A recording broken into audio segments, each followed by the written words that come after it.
Hey there, thanks for joining us on the Chief Executive Aviator. I'm Simon Turner, your host, and you're wondering what we're all about. Well, we're pilots who happen to run businesses, or maybe we're business people who happen to fly. Either way, we've figured out that flying gives us a serious edge. Every week, I sit down with another pilot entrepreneur or executive who's discovered that their plane isn't just some cool ride, it's actually a secret weapon for growing their business. We're talking real stories about landing deals and actual landings, expanding markets, and yes, still making it home in time for dinner. Whether you're already flying for business or you're just dreaming about it, you're going to hear some pretty amazing stories about how aviation changes the trajectory of lives and businesses every day. So get your pre-flight done. We've got a great conversation headed your way. Awesome. Well, Alex Martin, welcome to the Chief Executive Aviator podcast. We're excited to have you here. You're a bit of a different guest. We usually have entrepreneurial aviators on the show, but you are an entrepreneur, but you are building things for aviators, which is pretty exciting. So maybe tell us a little bit about what sparked the idea for Spirit Sky Club, and a little bit about what you're doing, which is super exciting and super interesting. Cool. Well, yeah, thanks, Simon, so much for having me on the show, man. I've been a longtime Twitter follower of yours and super blessed for the opportunity here. Um, Honestly, how it started is a bit of a boring story, to be honest with you. I just grew up flying with my family. I grew up flying with my aunt and my uncle. Both are general aviators. Mm-hmm. And then about 5 years ago, my dad started flying where I grew up in Chesterfield, Missouri. He started taking lessons. Yep. And as any pilot knows, close your eyes and point to a map. Any GA airport, at least in the U.S., has a hangar problem, and we came across it firsthand. Like I said, with my dad at my local municipality GA airport, and that was kind of the first time my eyes personally were open to the problem. As I mentioned, like this is no secret within the pilot community, right? So it's not like we are inventing or reinventing the wheel, rather. It was just a problem in our local community, and we just started asking questions. And Spirit, in particular, where we're building, is at the time had a wait list of 155 people, which seemed pretty shocking from the outside. Yeah. To find out that most airports have waiting lists that long, which is why they don't publicly publish them, right? But anyways, that paired with the fact that like, hey, every boy grows up dreaming to go into business with their dad, and this seemed like the perfect alignment of the two. Yep. And here we are today. I mean, we're still figuring things out. We're obviously still in development, but we've had a pretty good public perception to what we're doing. Yep. And we've learned a couple things along the way. I bet.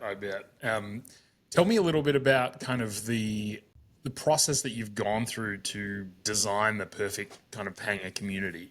You've taken a slant that a lot of other people are saying, like, let's just throw up as many of these T hangars as possible, build them as cheap as we can, throw them out there. But the challenge with that is, based on the rental rates at most GA airports, you kind of can't really make an investment return, let alone cover the debt on building something like that.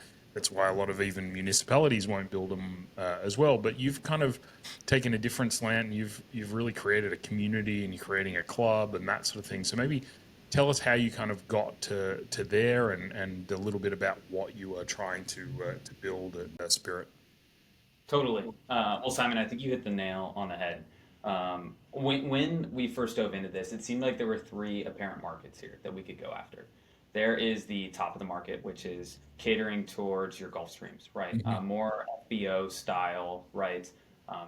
Catering towards transient aircraft, for full services, right? Yep. Employees, hangar liabilities, coverage, all sorts of jazz like that. Kind of the top of the line, affordable to those with top of the line planes.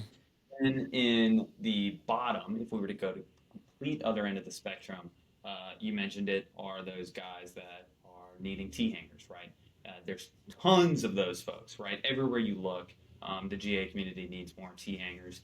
In that number I quoted earlier, that 155 folks, that was on the T hanger specific list, right? And so for most aspiring hangar developers, that might be the most frothy place to start, right? You're licking your lips like, man, there is so much unmet demand right there. Yeah. But exactly like you pointed out, you start putting pencil to paper and you realize if you are to go after that bottom segment, you just can't get it to pencil unless you've Yeah. got a bunch of crazy folks that want to overpay for a T hanger. Yeah. Like there is absolutely no way to get that to pencil, Hmm. given the soft costs that go in to development nowadays, and then on top of that, like all the commodity costs of Yeah. steel and concrete and everything that goes into a hangar. So we kind of, whether by luck or whether by some sort of general direction, we're like, okay, we don't want employees, right? We wanted this to be more of a private development, Hmm. right? Not a full scale. I don't want to use the word business, but not a full scale thing where we Yeah. wanted all sorts of grad employees. Yeah. And we know we can't pencil with that bottom side of the market. And so we took a chance to cater towards this middle market, which is less catered towards of these higher end GA owners. A lot of the folks that even listen to your podcast Hmm. or go to you on the brokerage of these entrepreneurial, light jet flyers, right, or Yeah. owner operators, to give them a space that's much more beautiful, a private space that's much more beautiful than the lower end of the market, with the same amenities as the upper end of the market, and providing those service offerings through a partner, like a partner FBO on the Hmm. field, versus us ourselves. And so Yeah. that's kind of where we narrowed in the beginning as, hey, this is where we can pencil from a financial side, but also this is, from a GA aviation community, you were even mentioning it this morning, like, you've got T hangars that are used for workout facilities, right? Yeah. You've got T hangars that are storing an old car, which Yeah. is great and all, right? But that's just one of the contributing factors to the problem of unmet um, hangar supply right now. Yeah. And so we knew that if we had these larger private hangars for folks that, like, our bread and butter is owner operators, folks that are Hmm. really serious about flying, but also have really cool, interesting backgrounds. But we could also create a community on the back end of this. And from the beginning, something that was interesting to us was, could we create a country club style community around aviators, instead of just a self storage, Yeah. don't talk, don't know my neighbor, right? Yeah, absolutely. It's when I first saw what you were doing, it kind of reminded me as a group that developed a bunch of these sort of man cave contractor garages, but they didn't sell any to contractors. They all just went to guys who wanted to store their car and have like a place to go hang out. And they've actually built one right next to Riverside, the airport that I fly out of. And it's, I mean, on a Saturday, it's just all the doors are open, everyone's hanging out, grilling. It's like a big kind of dudes hangout thing. And I was like, oh, well, this is kind of like on the airport, but doing that. So it's pretty cool. I'm sure those people would have loved to do it on the airport, but there's no room to build hangars in Riverside anymore. But it's really really cool, kind of what you're doing, and I like the segmenting that you've done because it's really the only way to make it work from an investment standpoint. What were some of the sort of like logistical and regulatory hurdles that you faced? Because building on public land like that with ground leases and just dealing with the bureaucracy, I'm sure it has been challenging. So maybe unpack some of the challenges that you kind of had to get over and maybe some of the problems that you faced and then had to pivot or those sort of things. Totally. Good question, man. Simon, I always consider myself extremely lucky that I've never done this before, but it's also brought quite a bit of burden on us Yeah. as well. Yeah. It's almost like a blissful ignorance, though, Yeah. where I If you knew how hard it was, you wouldn't have started. Yeah. Oh, I'm not sure we would have started it, man. I still remember the day that, we agreed to go ahead and do this. Uh-huh. And it was one of those things where I'm like, oh, this will only take 6 months, or there's no way this can take more than a year, right? And here Yeah. we are a year and a half later, and we still don't have the doors open, right? Yeah. So it's definitely a different beast. But like I said, I consider myself lucky because I'm not sure we would have gone through with it if we Hmm. knew all the problems that were going to be in front of us. And Yeah. we are lucky as well that we are not building a new airport, right? And so I always am empathetic to folks that are building new runways or building new airports Hmm. because you are constantly at battle with local communities around Yeah. noise complaints and traffic and that sort of stuff, right? And so we, luckily avoided all of that because we are at a very well established airport. Yeah. But we did face the typical problems that developers face like across the board, whether you're at hangars or apartment buildings, which simple stuff like different different ordinances Yep. across different municipalities, right? So we're in the middle of the hangars are in St. Louis, and we're in the middle of St. Louis County Yep. has one set of ordinances. The city of Chesterfield has one set of ordinances, and then the actual airport has a set of airport ordinances Yeah. that fall in line with the county, but are a little bit more geared towards aviation, right? So Yep. navigating the three different rules for every single thing that we're doing, and then different stuff like even just getting a bank to underwrite a hangar development project. It's not the most common thing in the world, and Totally. so proving to a bank that it's credit worthy was a different beast in and of itself. I mean, we went through three different appraisals Wow. to prove that hey, this thing makes sense to Yep. underwrite, right? And on top of that, I mean, another fortunate thing that we did is we had pre-sold the entire thing, and so Yeah. coming to a bank with hey, the entire thing is pre-leased. Yeah. Like let's reevaluate maybe the risk here Hmm. and go from there.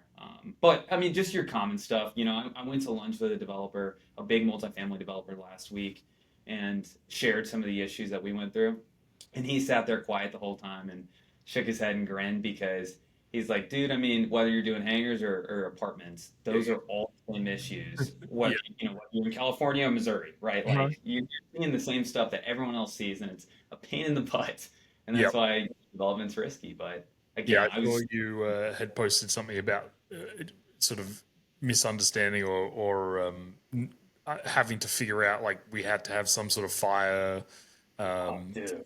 division or something like that. I forget what it was, but I was like, oh, that's just my father-in-law develops a lot of sort of high-end boutique hotels, and they come across this stuff all the time. Is they start building something, and then like the county is whatever safety person comes in, and they look at and they're like, oh well, if the wall is 3 inches over here, now you're going to have all of this extra fire mitigation or something like that, and you got to redo the whole thing.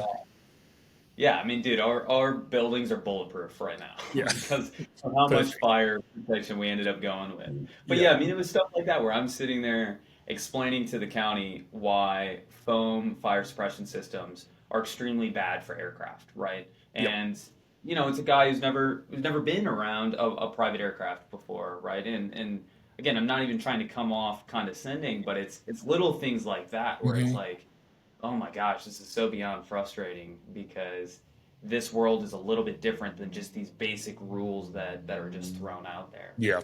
Yep.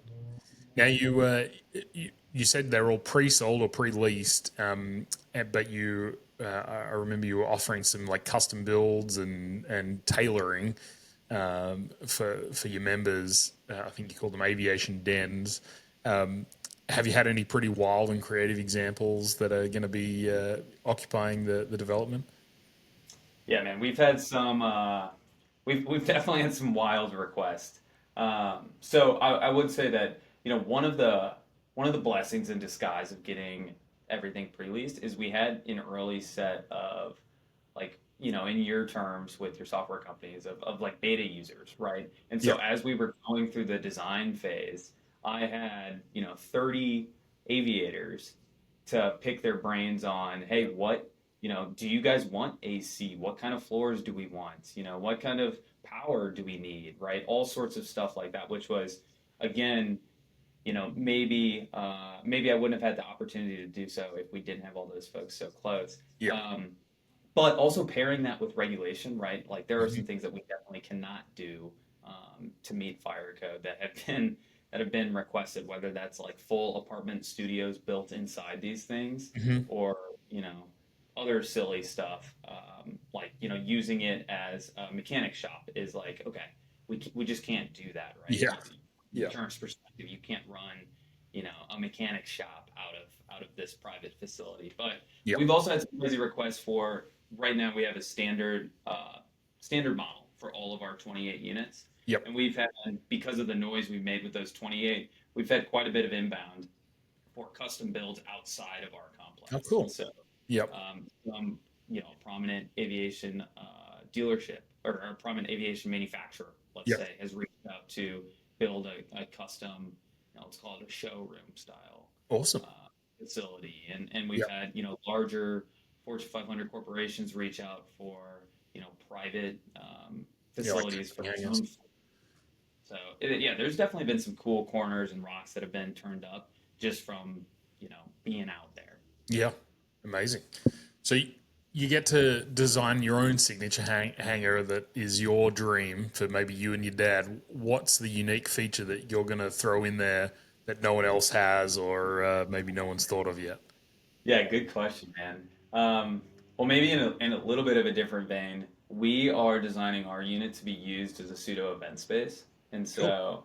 so just like a why not kind of bet of hey, maybe the market would be keen for an aviation themed event space. Yep. That you have a couple planes around, you have kind of plane relics everywhere, and you're Mhm. right there, right in front of a runway. And so Yep. the space in particular that ours is are being built out with has radiated floor heat, so you can keep the doors open during an event, right, and Yeah. keep it nice and temperament in there. Yep. We've got all sorts of artwork already picked out for all the walls. We've got different style bathrooms, maybe a little bit bigger for more event space. We've got a wet bar already built and roughed in. Amazing. So just random stuff like that, and Yep. of course, like the location we had to pick, the primo spot right in front of the runway there. Yeah. Uh, Oh, that's perfect. The guys over at Bentonville Muni have done that really, really well. Built a big hangar that kind of doubles as an event space, and had tons of events there that they do a great job running it out of the Faden field. It's kind of the FBO over there, and it's got a little club in it and restaurant and stuff like that. But yeah, they've done that very, very well, and I'm sure you're going to be able to make that work. And that, I guess, is another way that helps make the whole thing pencil pretty well. Totally. And I mean, on top of that, like, again, back to the country club comment. I mean, this is a community that, I'm fortunate that I've talked to all these folks, but I cannot wait till the day when they all move in and they get to talk to each other because these are some of the most interesting, most fascinating businessmen in St. Louis and in the Mhm. Midwest. They're coming together to hangar. And I can't wait, A, for the opportunity for just them to be in proximity with each other, but B, to provide a beautiful and clean environment, and then just get out of the way and let it happen. Yep. Let them use the event space and us, even host maybe dinners or stuff like that that will just kind of foster these relationships amongst these really bright people. Yeah, I mean, in that vein, do you think that the Spirit Sky Club will sort of serve as somewhat of a hub for entrepreneurial aviators to kind of connect and collaborate, maybe even do business deals rather than just store their planes? Dude, I sure hope so. I mean, like I've said, I mean the folks that are pre-leasing from us are some of the sharpest business minds in the Mhm. area. I mean, folks that I grew up going next to their, seeing their last name on buildings around me, Yeah. right?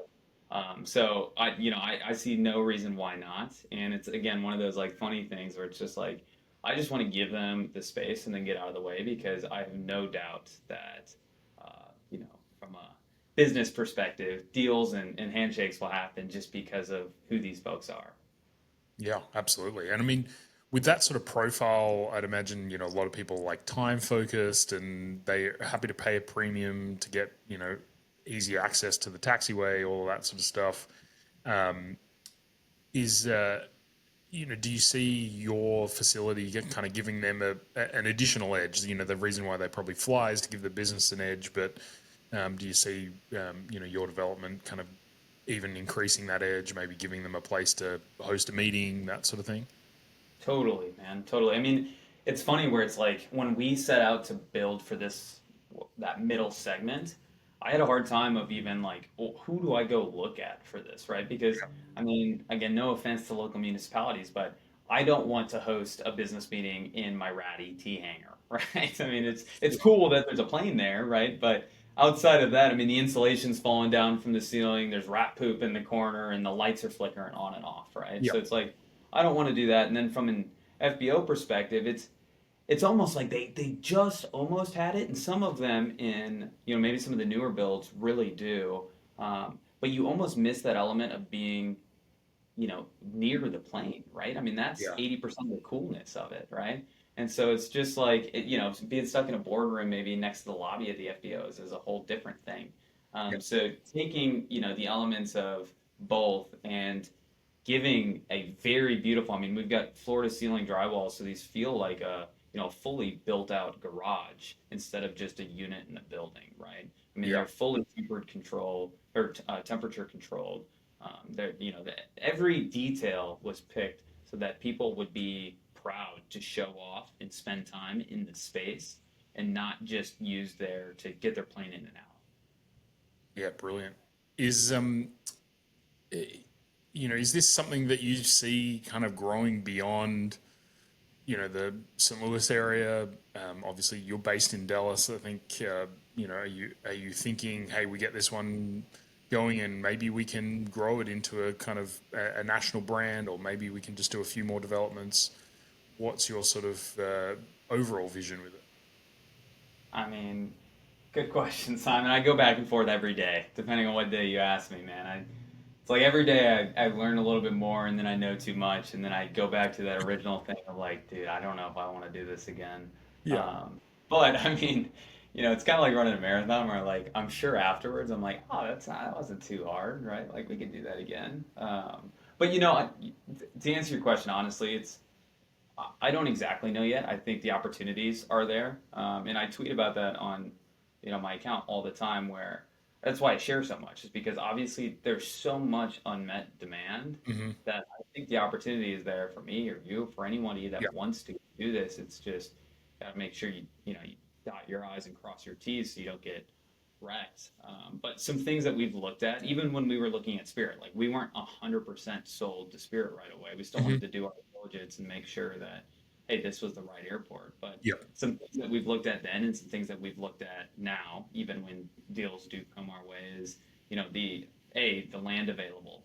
Hmm. Um, B, the length of the runway. Obviously, that classifies the type of planes that we Yeah. can and should target. On that same vein, the daily traffic, right? Hmm. So from quantity and type. Obviously, you don't want to bet on a dying horse, right? So Yes. you want to make sure that airport is steadily increasing in traffic and steadily going. And the GA folks might kill me for this, but steadily going up market in who Yeah. they cater to, Yeah. right? That just means more money and obviously more opportunity for the hangars that we are building.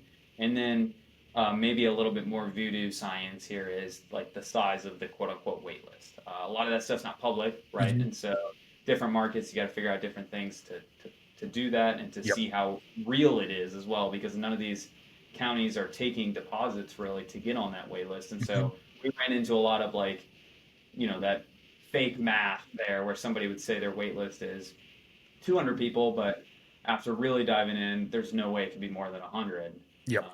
because of age out or how it's done or et cetera, right? And so Yeah. those are kind of the factors we look for, and we found positive signs for each of those in Spirit itself. But Hmm. as we evaluated other markets, and if we continue going forward and continue evaluating other markets, that's kind of the four pillars of stuff that we look for.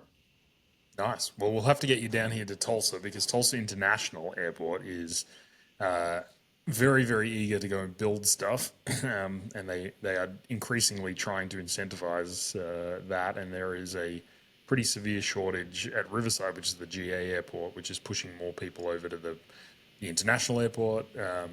And thankfully, it's got two really nice long runways and not a ton of, well, it's got three long runways, but two north souths, and it has not that much commercial traffic, so it's pretty easy to get in and out of. So we should get you down here once you're done and once you've recovered from the brain damage of doing the first one. It's probably a bit Totally. like having kids. Is like you have your first kid and you don't sleep for 2 years, and then you start to get a little bit more sleep, and somehow your brain just erases how hard it was for the first 2 years. So you're going to have another kid, and that's Right, exactly. maybe this will be the same. Yeah, no, I mean if it's the same as building kids, then I've got something else in front of me here. But I think to Simon, you do make a good point there that's worth touching on is that like so much of this, sure, it can be like math and Hmm. science out, but also so much of this is like how much does the airport want to play ball with you, Yeah. right? Because I mean, there's just like you and I are sitting here talking that like this is obviously a common problem. I mean, think about how many folks walk into the county office on a weekly or monthly basis and say, "Hey, what's it take to build hangars here?" Right? Hmm. I mean, that is, even at Spirit. I mean, we're fairly close now with the directors of the airport, Yep. and they said for every day or every week for 2 years before we got in there, there was Yeah. someone walking in saying they were going to do the same thing, and Yeah. so Yeah. I you know, mean, we've a group of us have tried and failed here to try and do the same thing and couldn't ever get it to work and that sort of thing. So it's funny as you get older, you just realize that like things just didn't happen. It took someone like you to come in and just actually make it happen and put the blood, sweat, and tears into to figuring it out. So really, like hats off to you for putting your back into it and getting it done. What's the timeline for the first plane to be parked in one of the units? hot topic, but I'm hoping by the end of the year. Nice.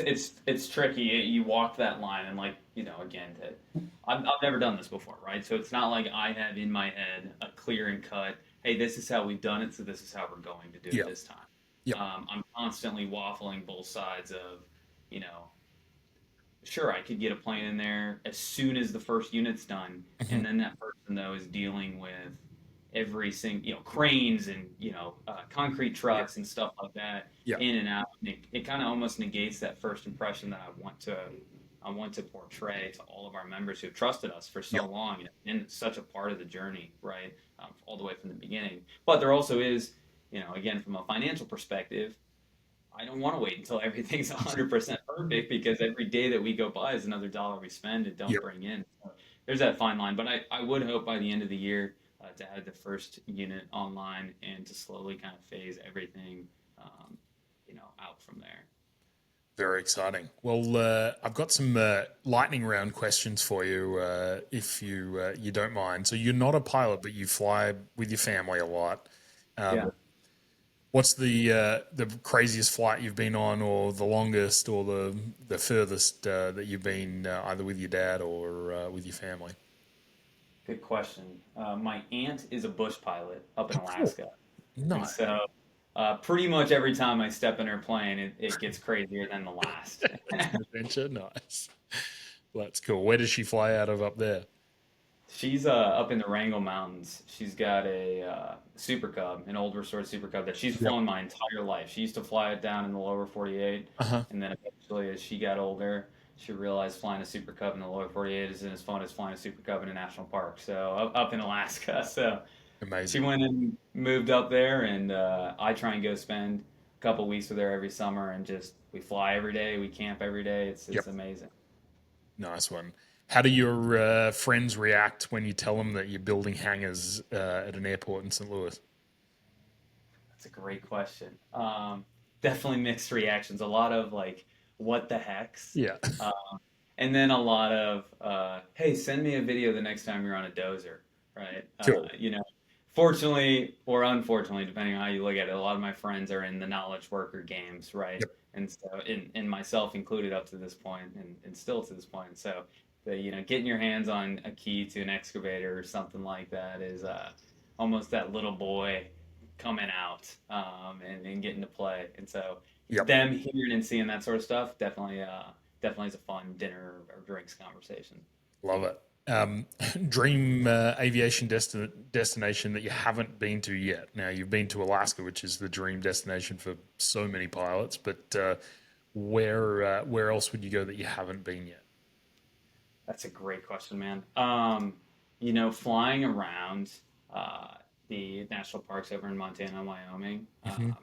haven't done any of that yet. And so, and there are some beautiful private runways out there Yep. uh, that I'm sure with some guys with quite a few more stories than myself. So, Love it. kind of that combo experience of getting to see the sights out in the West and then meet a bunch of those guys. That would be amazing.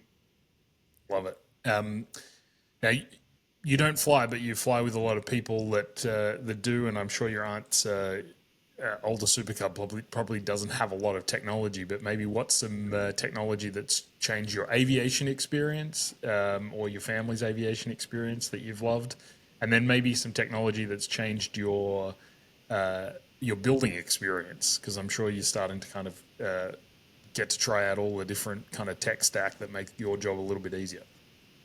Sure. Okay. Let's start with the first one. Technology that's changed my experience, maybe as a co-pilot or as an Hmm. aviation fan. Um, my dad just upgraded his kit, and now he's Yeah. got an auto land, Oh wow. which is yeah, which is kind of ridiculous, a little Yeah. surreal. What did he fly? He flies he's got a Malibu Nice. Piper, Amazing. and it's a little bit again, it's one of those things where like I know it's safer, but it Mhm. just feels weird, Yeah. right? So that's been pretty surreal to just witness, Yeah. and I'm sure him as the pilot, it's even more surreal Hmm. to see. But then as a builder, funny enough, when we started this whole thing, I like to consider myself fairly organized, and the fact that I'm not on site every day meant that we needed to have a pretty good tech stack so Hmm. that we keep keep things rolling and keep that stream of communication Yep. as constant as you can. Um, in a weird way, all of the technology that we looked at to keep the project organized was just too expensive for a project of our size, right? Hmm. And I'm sure, there are projects smaller than us that pay those fees, but I mean, dude, tens of thousands of dollars of project management software costs Yep. for, construction development. And I'm no, coder or hacker, but this was at the same time that all of those AI tools were coming out where you Yep. could kind of build your own. And so from the inception of this project to today, we have been tracking construction management on a home built construction management software Cool. that we just vibe coded together, Love myself it. and my general contractor, Yep. to just track everything. And, we sit there and we update it back and forth, and I can see when he updates and he can see when I Hmm. update. And we track stuff through that. So that's been a game changer, as in there's not tens of thousands of dollars leaving my pocket every Yep. month towards project management software. Yeah, that's great. And Dream Aircraft, you've got this has been a huge success. You've gone and developed 50 more of these around the country, and now you've got enough money to buy whatever you want for a plane. What are you buying? Gosh, dude. All right, I'm gonna give you two answers. Yeah, that's all good. Um, You can if buy I two. could, You've built 50 of these things. You got plenty of money. yeah, yeah, right, okay. So if I could fly, and there's no, saying that's off the table. There's probably a time and place where I learned. Yep. Um, I'm just like a nostalgic sucker for just getting a Piper Super Cup, just to have, Yep. for myself, just the stories behind each of those Hmm. planes. You could write a book just about each of Yep. them and what they've seen and what they've been through and the pilots that have been in that seat. And so, I think that would be cool if I could fly. Um, but since I can't fly, I mean, dude, the every new Vision jet that comes off the line, I Hmm. look at, and I know, there are jets that are faster, and there are jets that are more efficient, and there are jets that Yeah. are, you know, maybe more of a flex, right? But there's just something so suave about the Vision jets Hmm. that I look at and I'm like, man, that is just a sleek beast. Yep. That would be my passenger jet of choice, which I know is maybe a little bit weird because it's not as big, it's not as fast, and it can't go as far. But they just look so cool. They do. It gets beat up a lot by by aviators, but also for the people who actually fly it, they love it. So Oh my God. I mean, yeah, there's it's four of them in our facility, and every time I see each of them, I sit there and just admire. I'm like, yeah. holy cow, these are just. I mean, they're just so beautifully crafted. Hmm. Yeah, it's a good bit of kit. That's a good one. Now, where can people find you? I'll put links to it, but where's it? What's your website, your Twitter, or your X handle, and where else should they look for you? Yeah. So spiritskyclub.com. We don't really post updates there, but there's a press section in the Yep. about, and I'll update those links as we get more. But you can see what the units look like, what the vision is, and kind of learn a little bit more about what we're doing. And then I tweet fairly regularly, depending on the state of the project and depending on the state of the mentals. But that's Alex Martin underscore 55. Cool. Well, I will put those in the show notes and link to them so people can find you and follow you. It's a really exciting and interesting journey, and we're all glad that you're throwing your effort into this and making it your thing to try to fix this problem, but doing it in a really cool way. But Alex, really appreciate your time for the podcast today, and look forward to having you back when you've got the next 5 of these on the run. Yeah, I was gonna say it's not over yet, Simon, but I appreciate you having me on, and I'll for sure give you a shout once we're Love done it. here on this first phase. Sounds good. Thanks, Alex. Thanks, Simon. See ya. Hey, thanks for flying with us today. If you're getting value from these conversations with other pilot entrepreneurs and executives, do me a really quick favor. Hit that subscribe button or the follow button, depending on what app you're using, so you'll never miss another episode. And if you've got an extra minute and you loved us, drop us a 5-star review. Those reviews help other aviation-minded business folk find us, and honestly, they really just make my day. What about you? Have you got a story about using your plane to grow your business, or maybe someone you know? Well, shoot me a message on X at Simon G. Turner or at the Chief Executive Aviator podcast, or pop me an email, simon@turneraircraft.com. See you on the next Chief Executive Aviator.